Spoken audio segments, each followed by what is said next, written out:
Good morning, students. I am Dr. Vijayalakshmi, Government College of Education, Varathanadu.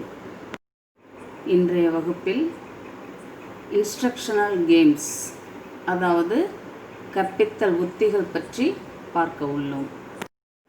Meaning of instructional games என்பது கற்பித்தல் குறிக்கோளினை வென்றடைவதற்கு கவனமாக அமைக்கப்பட்ட கற்பித்தல் திட்டமாகும்.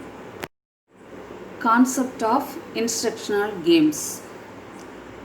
ஒரு பாடக்கருத்தை நிபுணத்துவ முறையில் அல்லது வல்லமையான முறையில் கற்பிக்கும் முறைக்கு கற்பித்தல் உத்தி என்று பெயர். கற்பித்தல் உத்தியை பயன்படுத்துவதற்கு ஒரு ஆசிரியரிடம் ஆழமான பாடப்பொருள் அறிவும் திறனும் இருப்பது மிக மிக அவசியம். Strategy of instructional games. வால்பெர்ட் மற்றும் வேக்ஸ்மேன் ஆகியோரின் கருத்துப்படி வகு திட்டம், அதாவது ஸ்ட்ராட்டஜி என்பது கற்பித்தலில் விரும்பிய பலன்களை அடைவதற்காக திட்டப்பட்ட கற்பித்தல் செயல்களின் தொகுப்பாகும். ஒவ்வொரு மாணவருக்கும் சிறந்ததொரு கற்பிக்கும் வழியை திட்டமிடுதலும் அமைத்து தருதலும், மேலும் அவ்வழியை பின்பற்றி மாணவர்களை கற்க வைத்தலும் கற்பித்தலின் வகுத்திட்டம், அதாவது டீச்சிங் ஸ்ட்ராட்டஜி என்கிறோம். மெட்லே என்பவரின் கருத்துப்படி கற்பித்தல் வகுத்திட்டம் என்பது கற்பித்தல் நோக்கங்களை வென்றடைவதற்காக ஆசிரியர் தயாரித்த தீர்மான முடிவுகளின் தொகுப்பாகும். Types of instructional games. கற்பித்தல் உத்தியை இரு வகையாக பிரிக்கலாம். அவை கற்பித்தல் முறைக்கு தொடர்பான உத்தி, தன்னியல்பான கற்பித்தல் முறை. கற்பித்தல் முறைக்கு தொடர்பான உத்தியில் ஆசிரியர் கற்பித்தல் முறையில் உத்திகளை பயன்படுத்துகின்றார். ஃபார் எக்ஸாம்பிள், விரிவுரை முறையில் 3 உத்திகள் பின்பற்றப்படுகின்றன.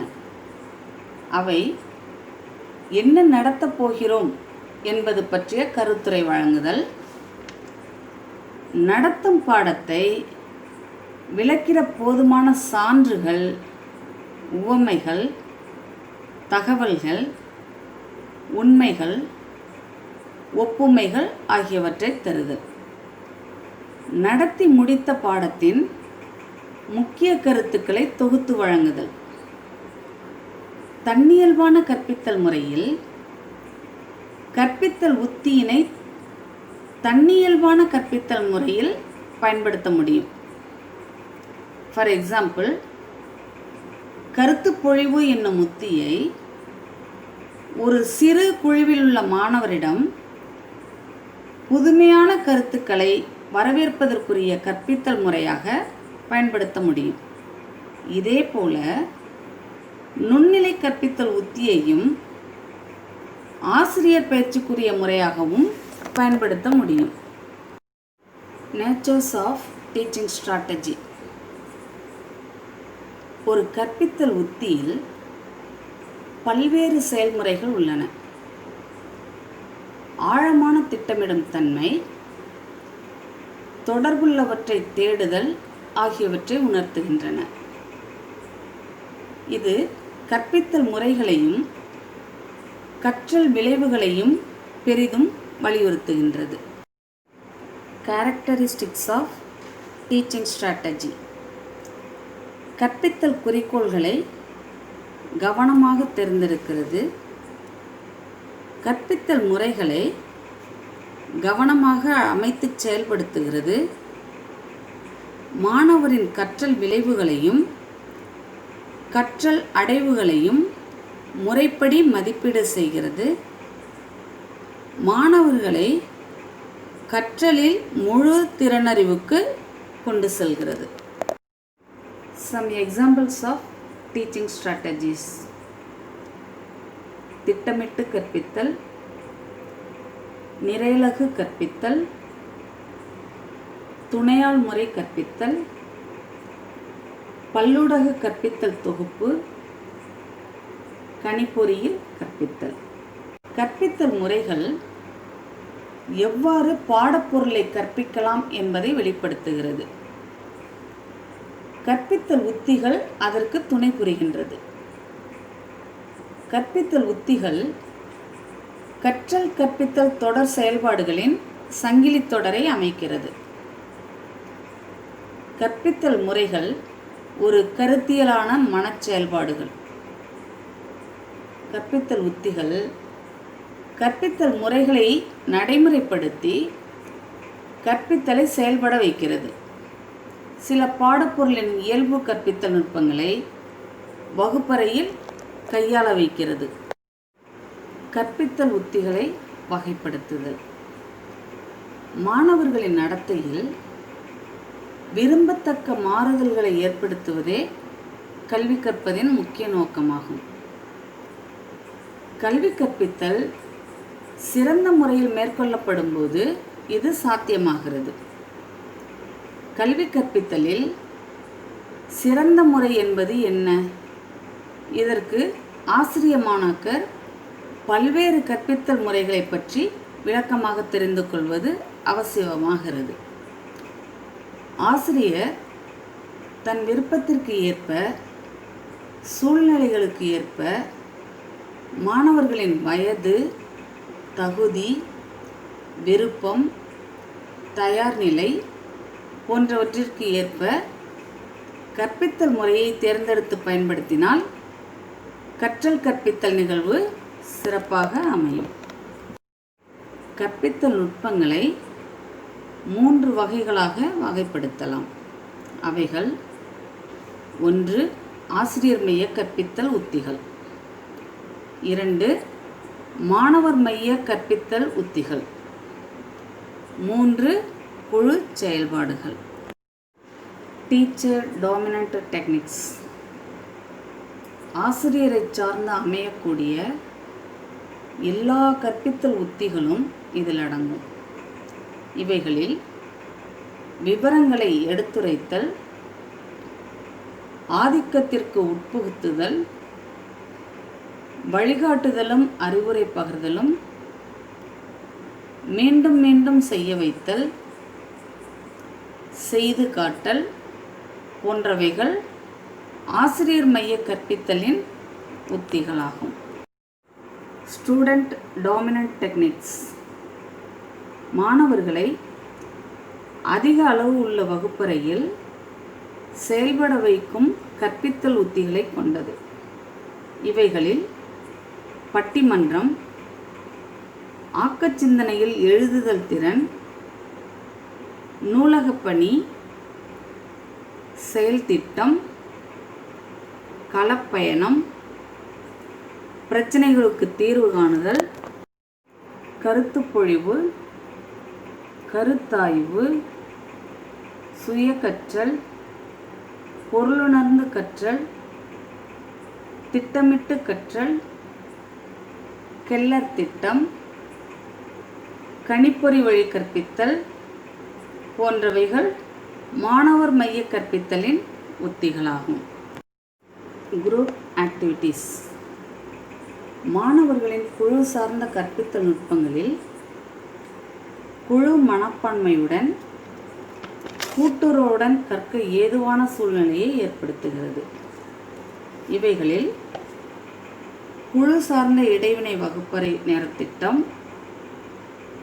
கூட்டுறவுடன் கற்றல், இணைந்து கற்றல், அறிவு கட்டமைப்பை அமைத்து கற்றல், குழு ஆய்வு செய்து கற்றல், குழு செயல் திட்டம் போன்றவைகள் அடங்கும். டுடோரிங் அல்லது மின்னியல் பயிற்றுவித்தல்.